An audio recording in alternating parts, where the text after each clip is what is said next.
Welcome to the Human Capital Innovations Podcast, your go-to source for personal, professional, and organizational growth and development.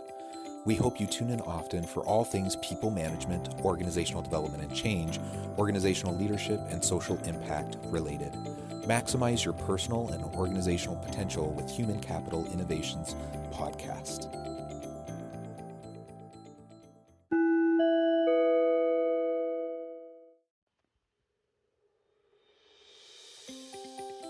Welcome to the Human Capital Innovations Podcast.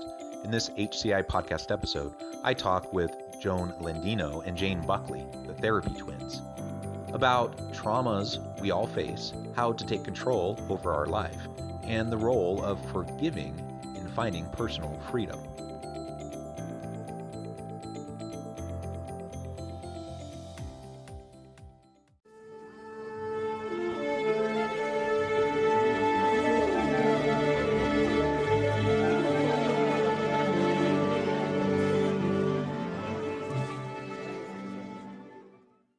Joan Landino and Jane Buckley, welcome to the Human Capital Innovations Podcast. Thank you. We're excited to be here. Thank you.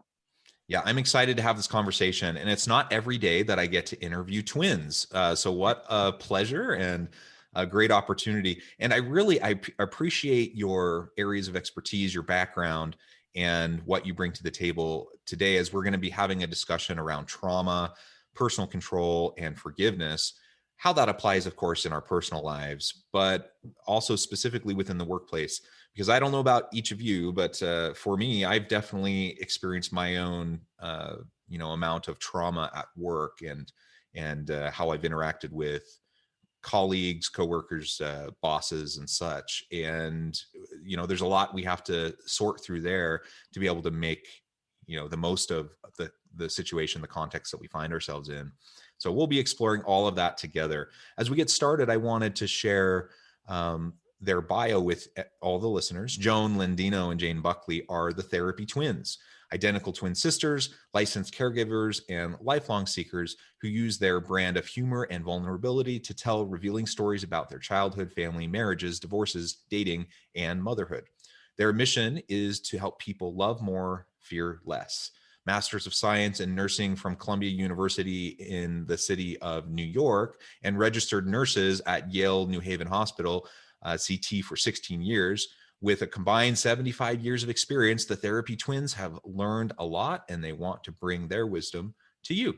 And that's what I love. I love when people like yourselves are willing and able to share really great insights with all of us so that we can live more healthy lives. As we get started, anything else you would like to share by way of your personal background or history before we launch into the conversation? One of the things we like to share with people is that being psychiatric nurses and then psychiatric nurse practitioners for years, we found that in our own relationship, it was so chaotic and almost embarrassing that we knew how to help other people, but not ourselves.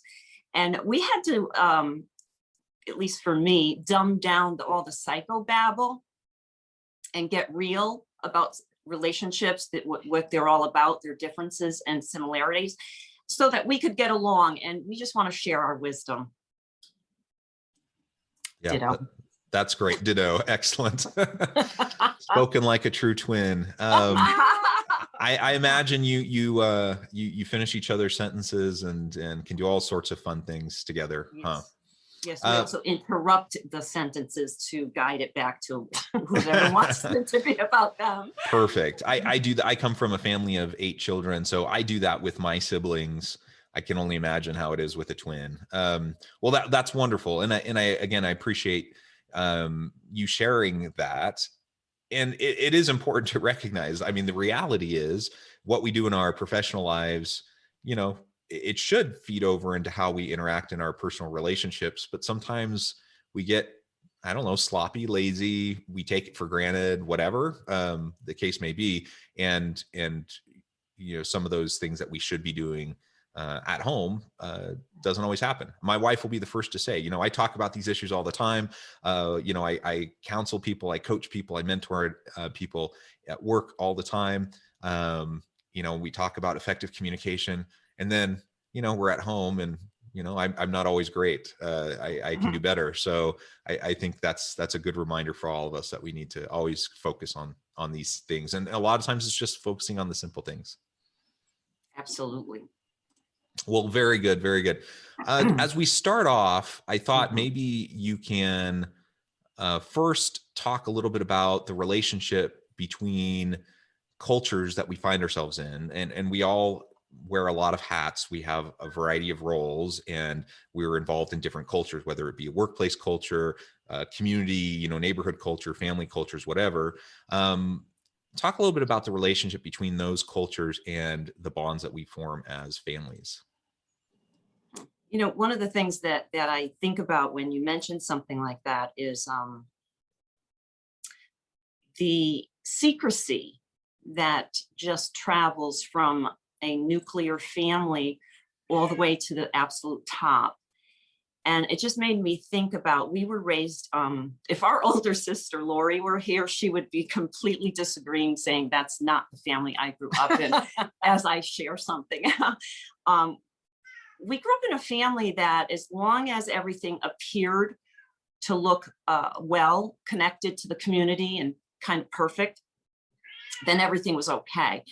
And I felt very, as if it was a rule in the family, like, no hitting might be, don't share any of these things.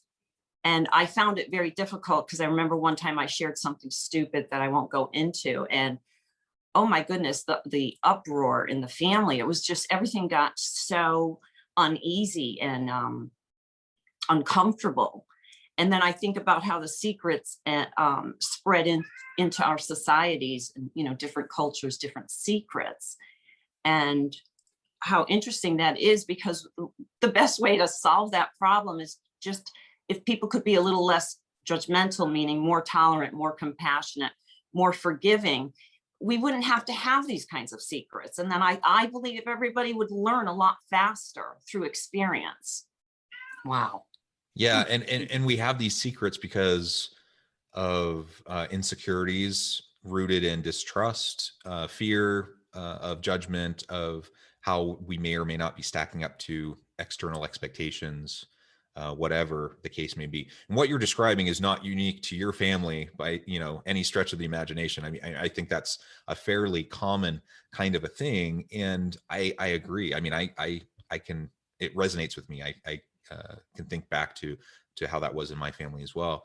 And you just have to have some level of willingness to be open and transparent and vulnerable with each other within the home, but also to reach out to others outside of the home if and when you need help. And things aren't always rosy. No, I don't know anybody who lives a perfect life who doesn't have any problems. Everyone has their stuff. And so, we can either try to deal with it on our own, or we can band together and try to work together to solve the challenges that we face.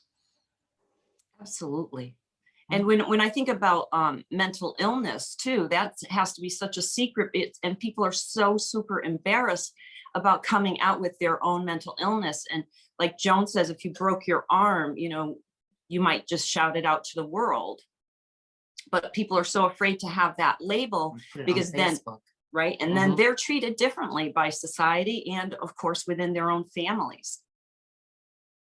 And even within our own profession, we were taught the whole time I was in school, I can't speak for Jane, never come out with your mental illness. If you had mental illness, you were never to share that during any clinical. And I'm thinking, if somebody had a heart attack or, like Jane said, broke their arm, of course you would share that. There's no reason. Again, the stigma within our own profession absolutely trickles down to society. Well, and that's so interesting. I've never heard that before about therapists. I come from a therapist family. All of my parents and all of my siblings are in some form of they're therapists, counselors, social workers. I'm the oddball out. But I joke, I kind of do the same thing that they do. I just do it within organizational settings as opposed to family and individual settings. But it absolutely is the case. I think that the world we grew up in was less comfortable with messiness. And the world we're in now kind of demands more transparency, authenticity, and vulnerability. In part, that's just due to free flowing information, trying to keep those secrets or privacy, it's much harder today than it was when I was a kid or when you were a kid. And whether that's good or bad, just the way it is. And, can we function in more healthy ways? I think so. Again, coming back to what you both said, it requires us to be able to recognize when things are hard, to be able to talk about them. If I have had an episode of depression, why should me sharing anything about that diminish how others view me and my capacities and capabilities professionally moving into the future? Why should that matter? It shouldn't. I don't think it matters as much anymore as it used to, but those stigmas still hold tight, I think, to a lot of people. Yeah. So the DSM cooperated and pretty much labeled almost every human behavior as a disorder at this point. So we're all in good company. We all got our stuff, that's for sure. So let's talk about trauma. Why don't you define for me what you mean by trauma when you're working with clients? How do you approach that? You just mentioned, how everything gets kind of labeled as a disorder nowadays. How does that relate to trauma? And then how do we go about dealing with that? We can talk about it more generally in, home life, personal life, and then let's look at it from the vantage point of an organizational setting and leaders working with their people. Well, usually when somebody comes to our office, it's either sadness or depression, anxiety, they can't sleep, or they have no attention span. And oftentimes at the very end of the hour, you end up finding out that there was some sort of trauma. So you always want to rule out the trauma because again, for the first time right now, trauma causes all of those things. So why label it as 3 things when you could actually say, wow, this is trauma, but it would take probably more than the first session. But once you realize it's trauma, you're not going to just put a Band-Aid on the depression because sure, the medicine or the therapy might work for a little bit, but unless you go through briefly, I might add, that trauma and recognize it and move forward, then you're going to stay in it. Oftentimes there are groups about trauma and those people get worse overall because they're talking about the trauma so much, they're back in it. And I forgot the second half of that question. Do you remember? I think that's great. So the second half was, not just how we deal with it and recognize it in our personal lives, but within the workplace. Because what I see when I'm working with individuals in my consulting work, or if, in my leadership roles in organizations I find myself in, it's one, like the stigma is declining in terms of, acknowledging that you need mental health supports.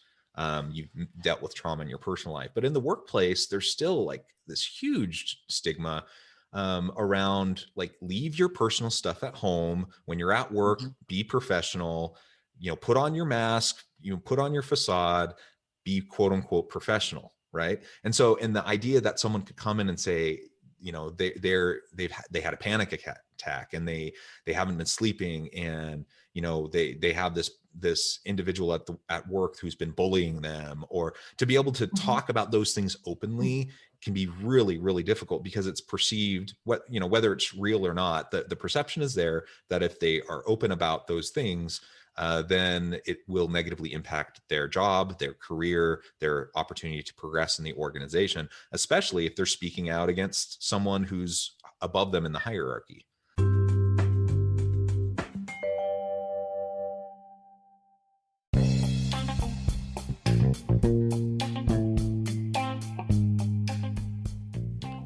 I'm excited to announce the publication of my new book from HCI Press, The Alchemy of Truly Remarkable Leadership: Ordinary, Everyday Actions that Produce Extraordinary Results. Consider how the nature of work has shifted over the past 50 years. With increased globalization, rapid technological advancement, and the shift in economic composition, the average job of today looks very different than the average job of 50 years ago? What will the jobs and organizations of tomorrow look like? Moreover, what does this all mean for organizational leaders? What are the core competencies and capabilities of organizations and their leadership that are prepared for continued disruption and geopolitical and socioeconomic shifts? Regardless of what the future holds, increasingly, leaders need to be socially minded, data-driven, decisive, champions of talent, and disruptors of the traditional notions of leadership, teams, organizations, and work. The alchemy of truly remarkable leadership will help you to explore your own leadership competencies and capabilities and consider ways to apply and implement them into your workplace and personal life.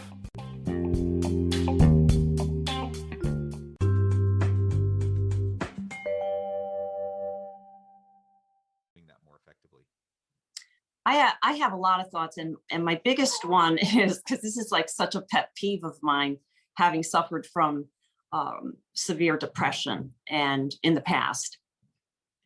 If people could just, we talked about transparency with the media world. Nowadays, we're forced to be more transparent.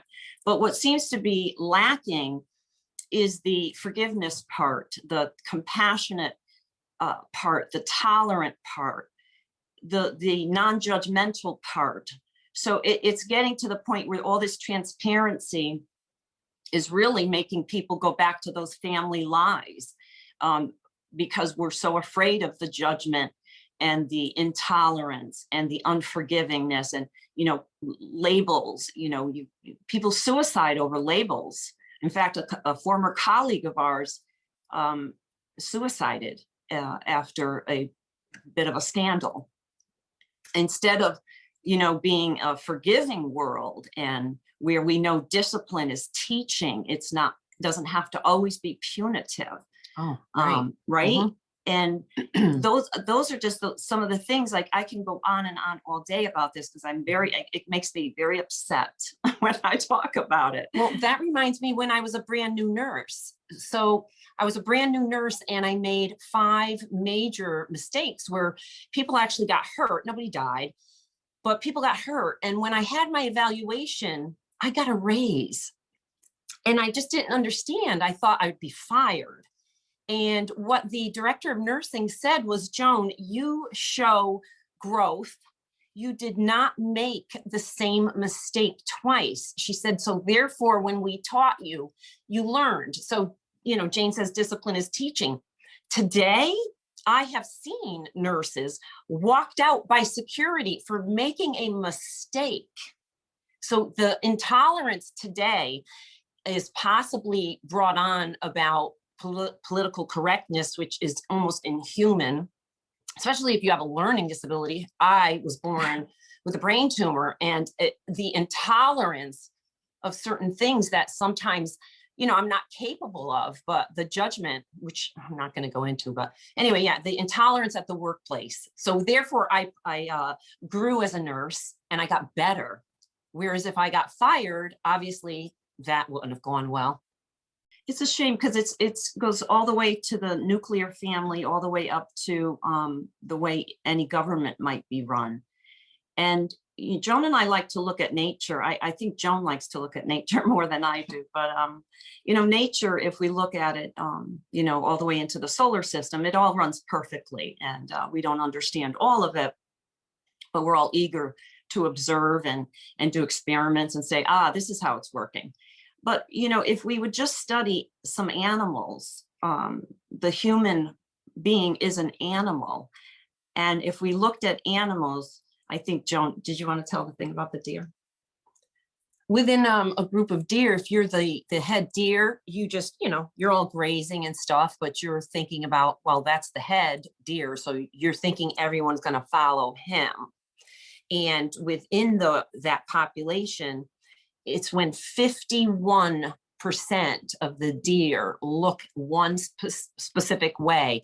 That's when that tribe of deer know that that's the watering hole we're going to go to, and it's the safest. So again, it's about survival of the herd, though. And as we said, humans are animals, but we are definitely not into survival of the herd. We're into survival of me. That's why we don't act like those lovely animals out that last and Mhm, last. Yeah. We don't act like that. We cheat at that circle. We Mhm. cheat. And I'd like to share that, of course, we know the lion is the king of the jungle, right? So we might liken the lion to whoever has the money that runs the world. And Or one of the company. things I think about is the lion can probably go to any area of his nature or her nature, sit down and pretty much put up a flag and say, this is mine. And the other animals do have to move over. But I don't ever see or hear about the lion taking, say, 75% of the wealth of nature and leaving everybody else, that To small die and piece to rot. die and rot. Because the Mhm. lion knows if it's not working properly, then I'm not going to have this life of luxury. Et cetera. Again, the human animal doesn't look at it that way. Again, follow the money, follow the greed. Even within the nuclear family, I don't blame people. It's an instinct. I want my family to survive. So you're going to hoard the food if it's the end of the world because your family needs to eat. I never had children, so I don't understand that concept, but I'm sure you both do. Well, yeah, I think that's so important. And we definitely are social animals, aren't we? And I think this past year has illustrated that. There's been a lot of psychological trauma, and social isolation has driven up, the unhealthy behaviors, abuse, domestic violence, those sorts of things have risen over the past year. Incidences of depression, anxiety, and Mhm. suicidality have increased over the past year. So we're social Opiate animals. deaths. We need each other. And so we need within the workplace to create an environment where we can be there for each other. Mhm. We really do. I want to say opiate deaths are also up in our nation. And yes, we with isolation, though, we can become very removed from things and therefore become less empathetic, tolerant, compassionate, etc., of others.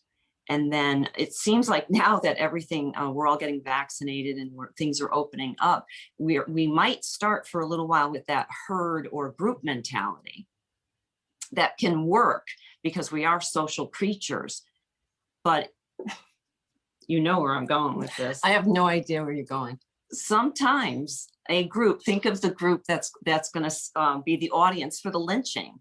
Groups can be wonderful and the agent of change in a positive way, and then they can become very judgmental and too politically correct, and we can have too many lynchings. Yeah. etc.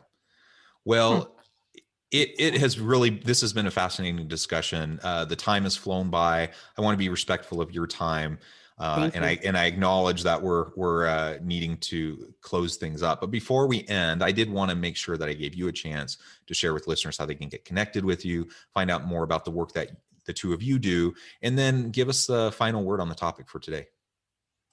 Well, you can get in touch with us just going by Therapy Twins, one word, therapytwins.com, not the Rappy Twins. On Twitter, we had a lot of rapper followers because they thought we were rappers, but we aren't. We're still psychiatric nurse practitioners. But instead of working individually, we have decided to combine our experience and our knowledge and work together because we believe two heads are really better than one.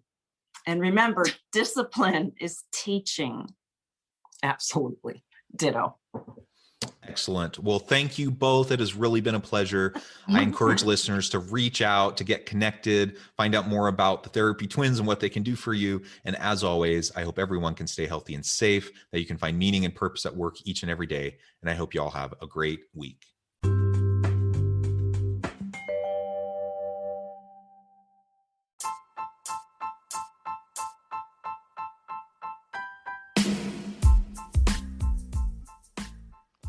We are excited about the launch of HCI's new magazine, Human Capital Leadership.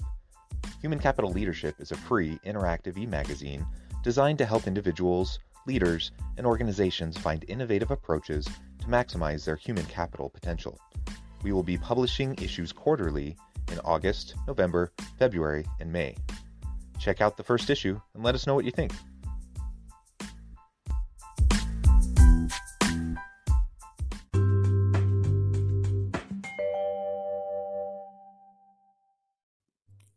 Thanks again for joining us for this episode of the Human Capital Innovations Podcast. I hope you stay healthy and safe and that you have a great week.